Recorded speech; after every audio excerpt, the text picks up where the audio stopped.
All right, welcome back to In the Future, and I believe this is episode number 15 now. Got Max, myself, coming back in the new year. Max, good to see you again. Today we wanted to talk about how important, we're talking a little bit about this before, but we're talking about how important it is to integrate artificial intelligence in order to stay competitive. And you brought up an interesting point, even where you had this business idea where you came up with the title called a CAO, basically a chief automation officer. I thought that was pretty interesting concept. I never really thought about it. I mean, C levels are always being created. So I wanted to get your thoughts on what inspired the CAO. Obviously, AI becoming really popular is one aspect of it.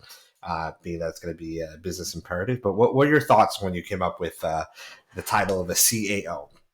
I'm sure it's out there somewhere else. Or have you heard it somewhere else? I'll even start with that question. That's actually a good question. Whether it's out there or not, I believe I came up with it because I randomly also bought the domain Cal for Hire, Cal being spelled Mm-hmm. CAO for hire. And the reason I bought that, I bought the domain just to kind of keep reminding myself about the idea. But Uh-huh. let's talk about what's happening in the world today. So every company out there, we work for companies, there's a ton of public companies. Every single public company is being asked the very same question by shareholders. How are Mm-hmm. you leveraging artificial intelligence in your business to drive shareholder growth, right? To drive efficiencies in the business, to stay competitive because your main competitors are obviously using AI to advance their Mm-hmm. business, to cut costs, things like that. And so let's think about it from the top. So leadership is being asked, how are you leveraging AI? And then they come to, the actual workers on the floor, like designers, writers, developers, whoever it is, and they ask them the same question. How are you guys using AI today to write faster, to come up with pitch decks faster, to design, more efficiently? And I have seen that a lot of people just don't know how to approach the topic of Mm-hmm. where do I get started with AI? I know that I need to learn how to use it in order to not lose my job, in order to not have the machines, to take the jobs away, which is kind of Mm-hmm. the big fear from everyone. But where do you actually begin, right? It's a very Mm-hmm. overwhelming topic. Where do you begin with Sure. AI? And that's what Cal for Hire, or at least that's what CAO actually is. It's Chief Automation Officer. Yeah. And I think there needs to be a, a a bridging of the gap between a person, let's say a creative, knows that they need to learn how to use AI to improve their own job, Mm-hmm. and where do you actually begin to start learning? And I think that Right. a cow is someone who needs to come in A cow. and and shadow. Well, that's why I bought the domain because it was so memorable. I think that Yeah. person needs to come in, shadow the creatives, shadow the whoever the worker may be, and just kind of observe. Like, okay, you're doing this same repetitive task over and over and over again, like 10 times a day. This AI can do that much faster for you, so you can focus on the strategy. You could focus on adding value in a different way, and Mm-hmm. I think that as a business, so I'll break it up into two parts. So Cal for Hire is actually just a business idea for like a recruiting slash placement agency, right? You pull in a Mm-hmm. bunch of people who uh, do know a little bit more about how to leverage AI to kind of replace these repetitive, mind numbing tasks that people are doing. And so whoever wants to run with that business, you know, I think that's just a great idea. I think it's something that's going to be Mm-hmm. very um, popular and requested by big companies, small businesses, medium businesses as well. They're going to be asking like, how do I bring somebody in at I don't want to pay them for the entire year. I don't want to hire somebody who necessarily knows AI really well. I want to keep the people who I already have. I just want to up level them a little bit in their skill set. So I'll Mm-hmm. stop there. So that's kind of what Cal Okay.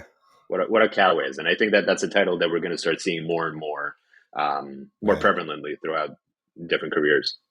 It's interesting. Yeah, I think that makes sense. I think that's a great idea. I mean, there will be a fight for permanent cows. I will say that you'll compete with, but I think I think the key thing that's being driven there that I like about Cal for Hire, just even the idea of a chief automation officer, which by the way I think actually exists, is the fact that I think, especially for me, when I work with a lot of people that are like non-technical, or maybe they are more like business focused, or very executives that I speak to, they're always like, "Oh, can we get AI to do that? Can we get AI to do this, to do that?" And it's like, it's not really how AI works. Like AI, don't get me wrong, is a genie, and it will be even more every day as it gets built up, but it can't do everything and anything. So to me, navigating this world for a lot of higher ups, at least from a strategic standpoint, like you're talking about, it's like deciphering hieroglyphics. So having a chief automation officer, someone who can speak the language with people on the floor, people who can understand what AI can actually do today versus what we think it can do, and versus what it can do in the future, I think is a great idea. So I think, yeah, it'll be interesting to see. And kind of going back to the topic of how important it'll be to learn, and the value that AI will probably bring to people, is that I think AI, and I feel it even for myself, I think it's going to allow us to start to ditch the overwhelm of certain information. I think this is more okay. So this, what I'm going to say, I think is more of like some of the value that I see, and some of the skills that I think some people are going to need to learn, is being able to take the hours of tutorials, technical jargon, business jargon, and use, let's say, the front man of this whole thing, which is ChatGPT, to train yourself to learn how to get those practical skills so you can use them today. So being able to dilute all the noise from these tutorials, and basically, hopefully, AI can help you skill up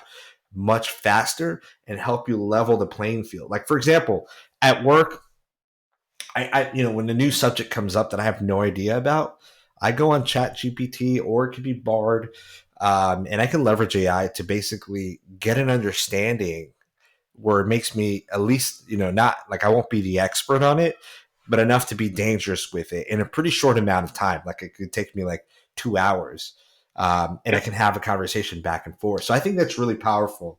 And to me, I think that's a game changer. Do you feel like that's going to be the case with kind of for you on the everyday? 100%. It's also just it's an interesting environment and an interesting time in society. Like everyone knows that they need to acquire this skill. Yeah. It's as if the world before people knew how to read, and then all of a sudden, like books came out, and you felt like you were just missing that skill, and you were Yeah. illiterate, right? And so this is sort of that type of tool, Hmm. because everyone is hearing, like you have to learn how to use ChatGPT, but hearing that is overwhelming, right? Where do you actually Yeah. begin? It's such a foreign topic. It's such a foreign way of even behaving and interacting with technology, right? Especially for people who are of different generations, and they aren't native with tech the way we are. Um, Right. but you know that you need it, and as a company, you're going to push your people at from the leadership from the top down. Um, because your shareholders demand it, right? Your competition is going to Yeah. be doing it, and so it's one of those things that where you have to learn it, right? I Hmm. also think that one of the things that is very important to for people to understand is AI. Like what is AI, right? AI is artificial intelligence. But if you think of it, if you just shift the mindset of it's not artificial, right? Artificial means phony. Like we're allergic to that Hmm. word. It's assistive intelligence, right? It's Hmm. meant to assist you in your everyday skills. And now if you change your That's true. perspective to that, all of a sudden it's not so scary. It's not here to take our jobs away. It's here to help you do your everyday skills so that you and your position is, 5, 10x more valuable, and the output Hmm. is much more productive than it currently is today. Now everyone is kind of marching to the same beat. Now it all makes sense. Yeah, yeah, totally. I think the scary thing about that, though, is the productivity is, I mean, the double edged sword is that, like, you're going to be able to do much more with less. What does that mean from a strategic standpoint for some of these businesses who, again, answer to the public markets? It's, hey, where do we cut the jobs? Job displacement is a little scary.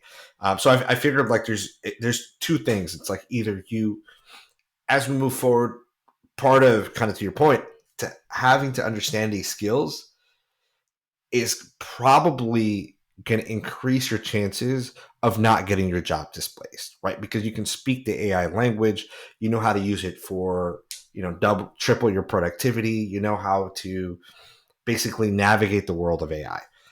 The scary thing is if you don't, job displacement is very real. And I think I'm pretty like it seems even last year, like me speaking to people in high roles, their thought was a lot of the thoughts that would come out of the mouth is, oh, what can we do with like what can we cut out and leverage AI for? That's a real that's really on the top of minds of people who are in really big enterprise businesses today. I don't know about startups or small businesses, but large businesses are all thinking, oh, they're like excited, right? They're all like, oh my God, like, yeah, we can cut like a whole team out because of AI. Oh man, it's going to look like I brought in like a 20% increase this year. And I don't care. I may not be at this enterprise 2 years from now. So as long as it looks like I'm the one who brought the 20%, hey, I'll use that to skip to my next job. And I think that's a real problem. But hey, man, I think that's something that we need to navigate. So as much as we can learn about AI, that'll help you give you the leverage to stick around, right? The knowledge is always power. Not only to stick around, I would also add whether you're in the market seeking a job at the moment or whether you're going to be one of those people who gets displaced because of AI sort of making you redundant. Uh, Mhm. when you're applying to jobs and on your resume and during your interview, you can show that that is a skill that you possess. Mhm. That is, I think we recorded this in another episode. Just like on LinkedIn, everyone is proud of the latest certificate that they learned to kind of upskill themselves. This is just another way to upskill yourself and to stand out from the Totally. competition who are not showing that same drive to learn a new skill. So I think I think it's helpful not only to retain your job but also to apply for jobs. To your point about displacement, it sucks. Mhm. It sucks that it's happening. However, historically, with every revolution, whether it was the industrial revolution, all the people who were doing the hands-on manual labor, a lot of them Mhm. got replaced by technology. This is just another one of those. Yeah, that's an interesting point that you bring up, though. So let's say, okay, so with the Industrial Revolution early on, right, we brought a lot of success, but then think about like will we see something? Do you imagine we'll see something similar to post manufacturing America? Like America still does manufacturing, but like obviously a lot of it got outsourced from what the 50s till now, and we saw a lot of blue collar jobs obviously get lost, or factory jobs get lost. We saw disparity increase because of it. Do we think that's a possibility, right? Will we have an accentuated flavor of that where it's like it's even more people who have lost their jobs or the opportunity? Remember, in the 50s, a factory worker, I think it's the 50s or 40s, probably post World War, factory worker could, have a factory job and buy a house, have two cars, and grow a family of three. That's no longer an opportunity they can even imagine happening nowadays, right? Maybe if you're a plumber or something, but there's no factory jobs to hire masses. Maybe Amazon warehouses, but I don't think those roles pay enough to drive that lifestyle. Well, this just accentuate that even further, right? But now it'll be like the blue collar version on top of it. Do you imagine What do you mean? that? I'm not sure I understand the question. Well, basically, will it increase further disparity, right? Because like when manufacturing left the U.S., there really increased disparity in America, right? Because those blue collar workers no longer could work that blue collar job and live in most places in America as the years went on and have a house and live basically the lifestyle that they lived, right? They had a house, they had two cars, they raised a family of three. Is the introduction of AI going to be the next version of the manufacturing jobs going overseas rather than manufacturing jobs going overseas to, let's say, China or Thailand and India? Is this we're basically outsourcing the roles that AI can do, but now just to AI, and now people have less opportunities to have high wage jobs to stimulate the economy and live a lifestyle that is, you know, that they're used to in the past. Mhm. I'll approach that from a slightly different angle. Um, I actually think that with AI, the jobs that are going to be displaced are white collar jobs, Agreed. less Well, because exactly. blue So collar. blue. Yeah. Yeah, yeah. I guess that's my. I wonder if like what happened to blue collar jobs with factories specifically will happen to blue collar, to white collar, and then will ultimately as white collar jobs, that the average white collar job who's not in a position of leadership, strategy, or like some sort of business. I can see it going two ways. Either they will have to go for blue collar jobs because I actually think those jobs will be high paying. And I think we discussed this on another episode where it's like like the average white collar worker doesn't really know how, like we're going to have a lack of blue collar workers, right? A plumber, electrician, things that make the world real, right? And build the infrastructure around us, construction worker. At the same time, perhaps the AI though can also build abundance is the other path, right? It's like maybe the lower the cost of everything around us potentially if automation is executed across multiple industries, like for food, servicing goods. That means it shouldn't cost anything to build people housings or homes because it doesn't cost labor. It's automatically built. And then the third path I can think of is all the white collar workers become entrepreneurs because AI actually opens the gate for anybody and everyone to be an author, to be a video maker, to be a business creator, right? Like you have all the Hmm. tools now that makes it easier for an individual to do so. So we all become entrepreneurs to some extent, but just have a smaller slice of the market. Basically, it replaces our salary. We have small businesses that replace our salaries, not necessarily make us rich. There's so much to unpack there. I'll I try know. and Sorry, I shot three scenarios at you. Yeah. no, it's good. It's good. Lots of threads to pull on. So it's important to remember that AI is not some magic wand, right? Mm-hmm. It's not just going to eliminate all the jobs. I think that unlike blue collar workers who were historically disproportionately impacted negatively, I think white collar jobs are going to take a hit. But I also think that white collar jobs are able to like upskill themselves a little bit, kind of like how we started this episode, right? It's like Totally. where can you what's the gap that's being created by AI where it makes your job a little bit redundant, and how can you claw back that chasm that's created? Mm-hmm. Um, so that's going to be kind of interesting. Um, this brings me to another point which we spoke about in a previous episode, which is the goal of every generation is to make life easier for the current generation, right? And just like with the industrial revolution, we went people went from working a lot more hours to suddenly a 40-hour week was established, right? Because that same input wasn't required for the same output, and if I would say Mm-hmm. that the output actually increased as well.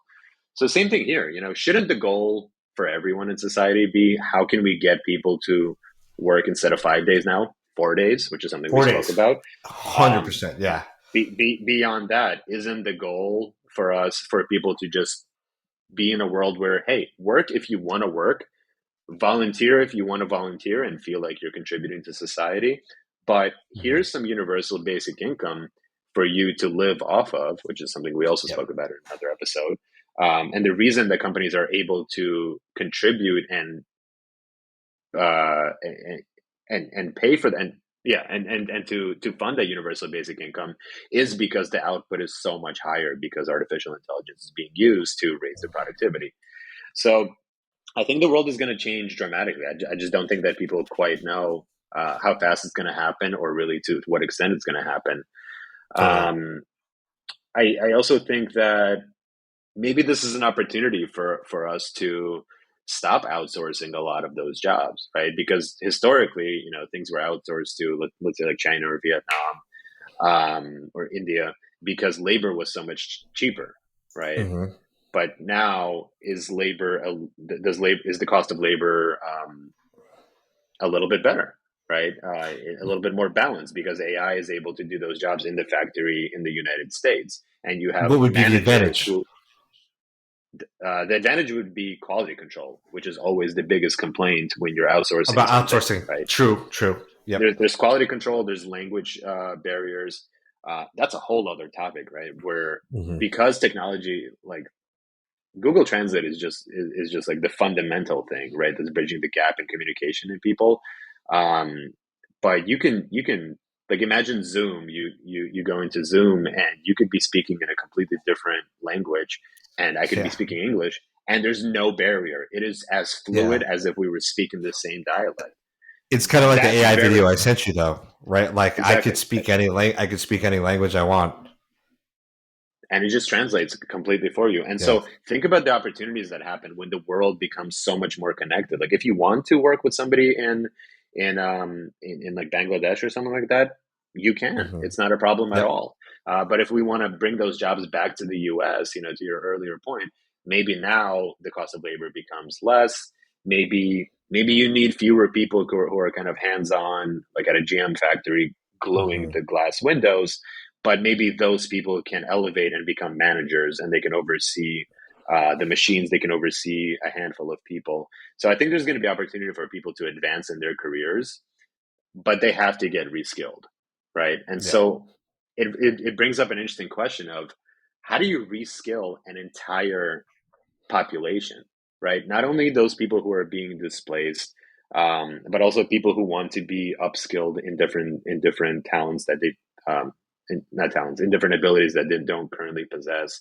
And Hmm. then if you think far into the future, we don't need to go into it, but I'm just going to throw it out. When people are living longer, right? Let's say you're no longer retiring at 65 because the average lifespan is 78 years. If you're living to 120 on Hmm. average, how many careers are you going to have throughout your life?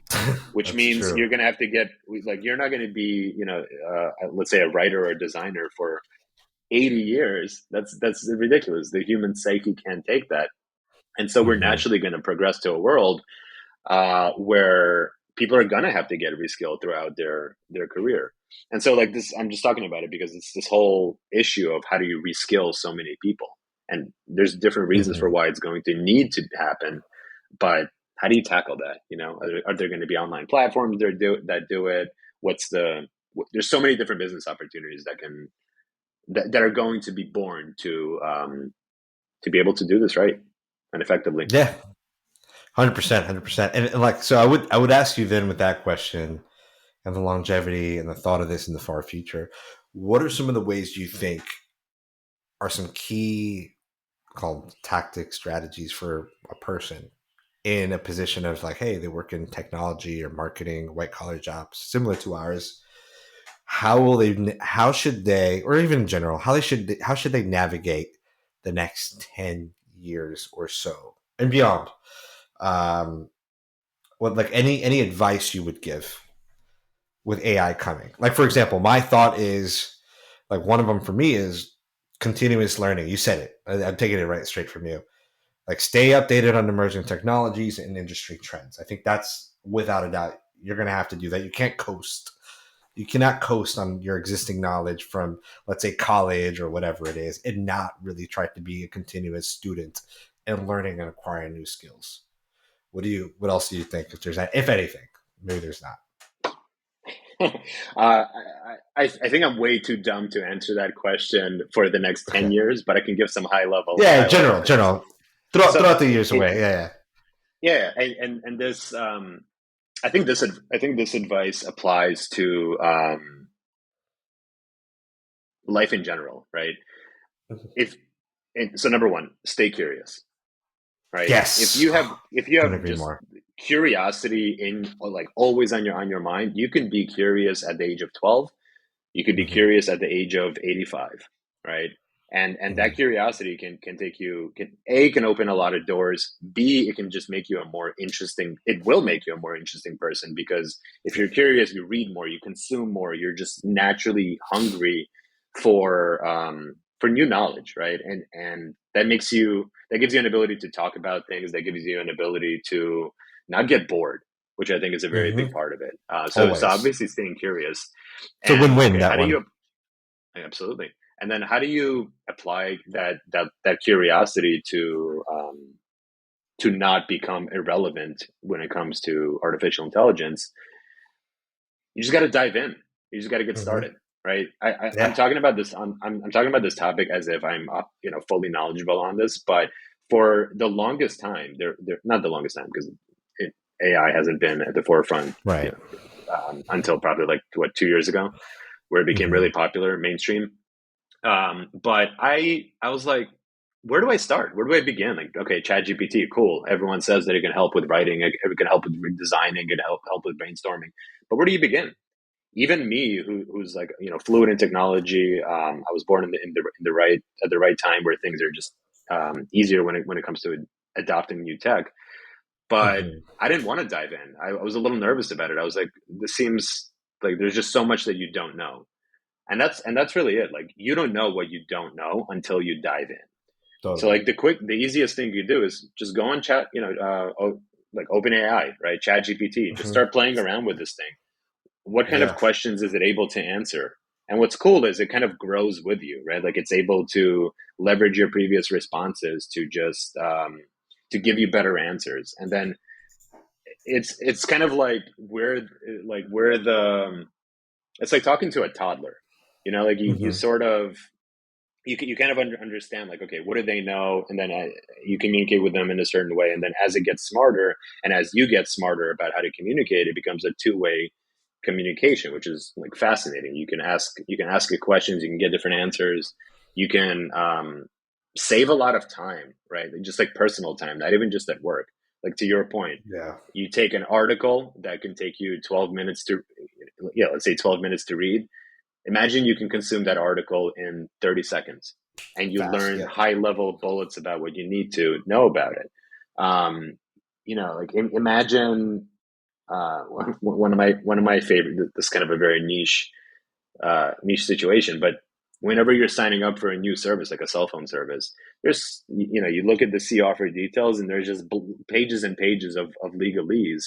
You What does could that feed mean? that into Chat GPT and just say, how is this company trying to screw me? What are the Oh, that's points that I should interesting. look out for, right?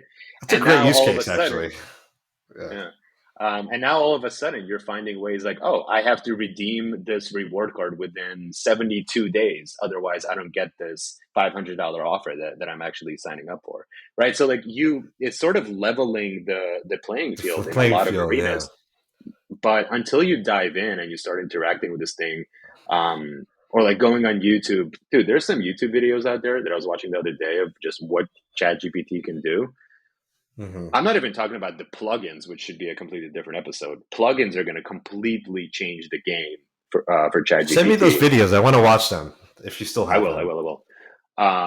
Absolutely, I've shared it with a bunch of people, and it's just mind blowing. Hmm.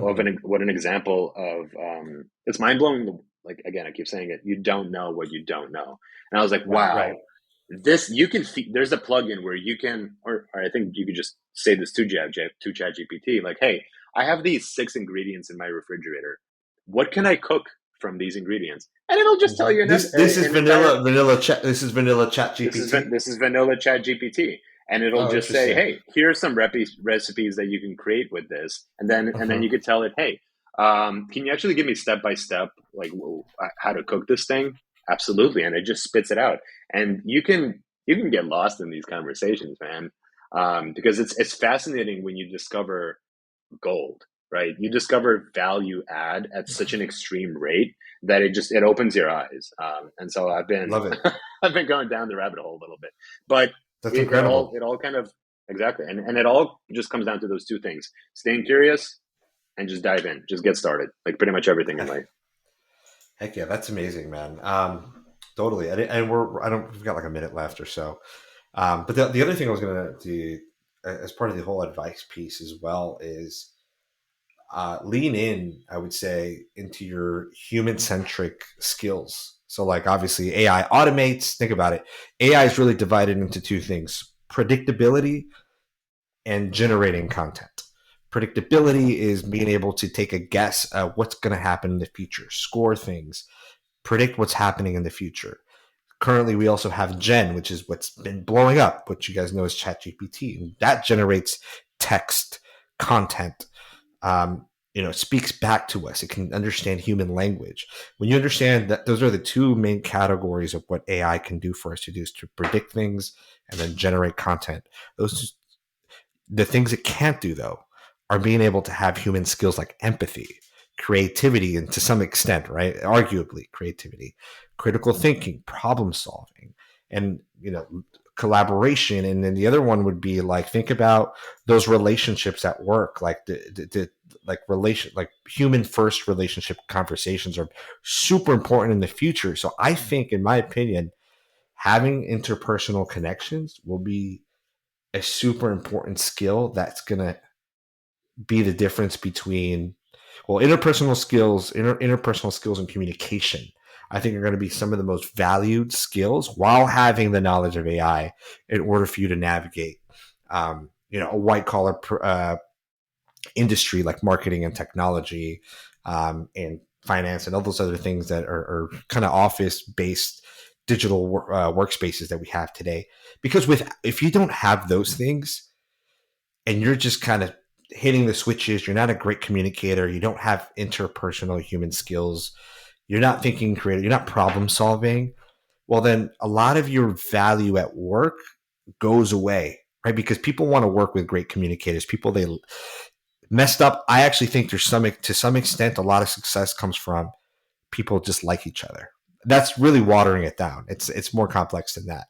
But I think there's a big percentage of that. And if you don't have those human skills to connect with others, that's where you just continue to be kind of a gear, just another gear. And when you become a gear, that's when you're going to be easily replaced. And combine that with not continuous learning, you easily get left behind. So it's super important that you become data and AI literate, be able to tell those stories, connect with others, be a storyteller. The thing that drives us all since we're kids. Those things I think are going to, and of course, with ethics as well as part of that. You want to be a good person with all these tools. I think those things are going to be super important moving forward in the next, X amount of years, and things to focus on. Have the knowledge of the technology, but keep the human side of it. Absolutely. To your point about ethics, there's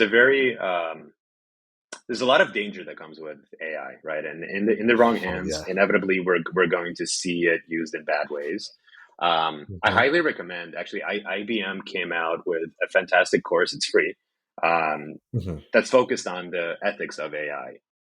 Okay. It's just not only do I recommend that because it's connected to AI, but I think that teaching ethics in schools in colleges is something that's completely lacking, and you could Mm-hmm. see the lack of it in leadership, right? People that make completely wrong, immoral decisions, that's something that can be mitigated by Mm-hmm. teaching.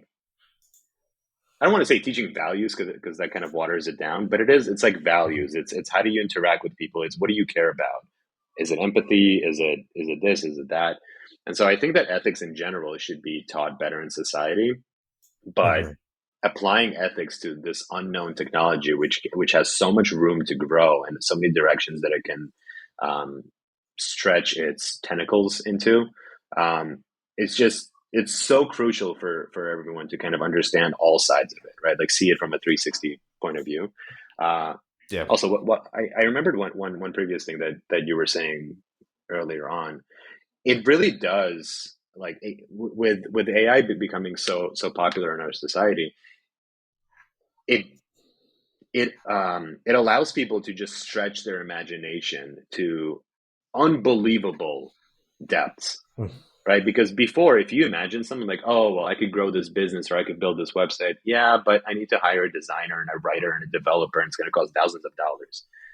Mm-hmm. Now we're entering the world of the creator, Mm-hmm. right? Where someone thinks about something and you tell ChatGPT like, okay, I have this idea. How do I get started? And it can just tell Mm-hmm. you, start with these 10 steps. Hey, can you go more in depth into these steps? How do I make this happen? And once you kind of once the clarity starts kicking in, and there's less kind of blurriness about how to get from step A to B to Z, that's what makes it so interesting, right? Like we didn't have that before. And so Mhm. now it's whatever you think, your imagination is the thing that's going to dictate what you actually end up building. And that's going to be very, very cool. And that's the future. I disagree with you when you said that everyone can be an entrepreneur, because I still think that that's a trait that not everyone possesses, and frankly not that Agreed. everyone Agreed. needs. But That's it true. Yeah. will it will enable the entrepreneurs of today to do so much more, but it will also Mhm. allow people to stretch themselves to become entrepreneurs, and maybe even leapfrog people who are stuck in their mindset of they were entrepreneurs of yesteryear, let's say. Mhm. So Totally. man, very very I feel like I wrapped the episode a lot of the time saying this, but very excited about the future, man. There's so much opportunity, so much, like, if you just open yourself up and you're curious and you just get started, there's really Mhm. no downside to it, right? If anything, you learn just one more thing, and that makes you so much more appealing as a coworker, more appealing as a candidate for me to, for us to hire. Um, and really it just develops you as a person, right? We only have Yeah. X number of circles around the sun. Mhm. Don't you want to make the most of it? Don't you want to like stretch your App. brain as much as possible?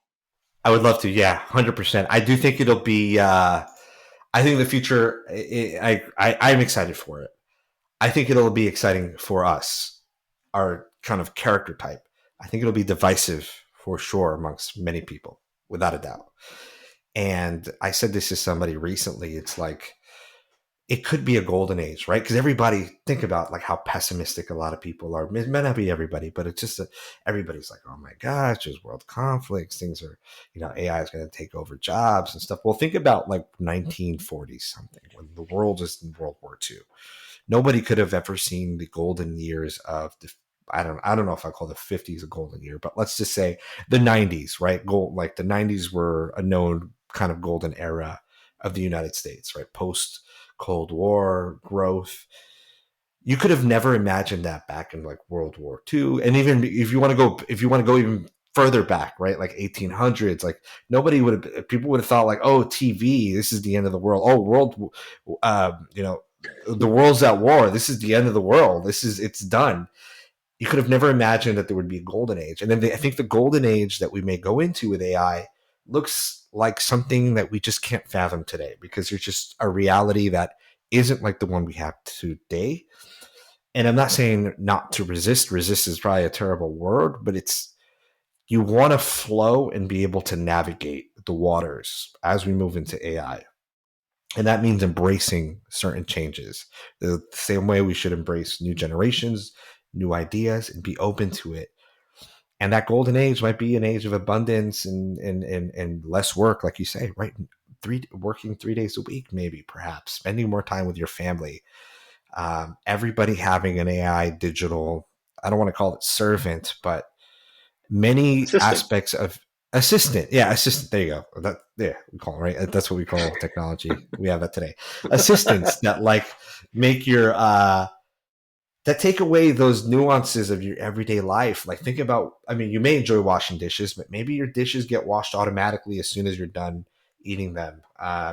You don't have to worry about your bills. Everything's automated, so you can spend time focusing on creative things, just things that you enjoy. Maybe it's knitting. But you basically opening up options in your life. That's what it'll do. Hopefully, that could be the golden age. I don't want to be somebody that works. I have UBI. I want to focus on knitting hats all day, sitting by by a beach. I don't want to live in a city, or I do want to live in a city. I want to drink, make wine at home and build puzzles with my daughter and family. Who knows, right? But those are the opportunities that we're happy that we should be looking forward to, right? And we'll see. Yeah, we'll see. Hopefully, this is just the beginning, and I'm sure things will expedite very soon. Absolutely. You want to wrap it there? Wrap it there. All right. Thanks again. This is In the Future, episode 15, and on the importance of understanding and learning technologies, AI technologies like ChatGPT.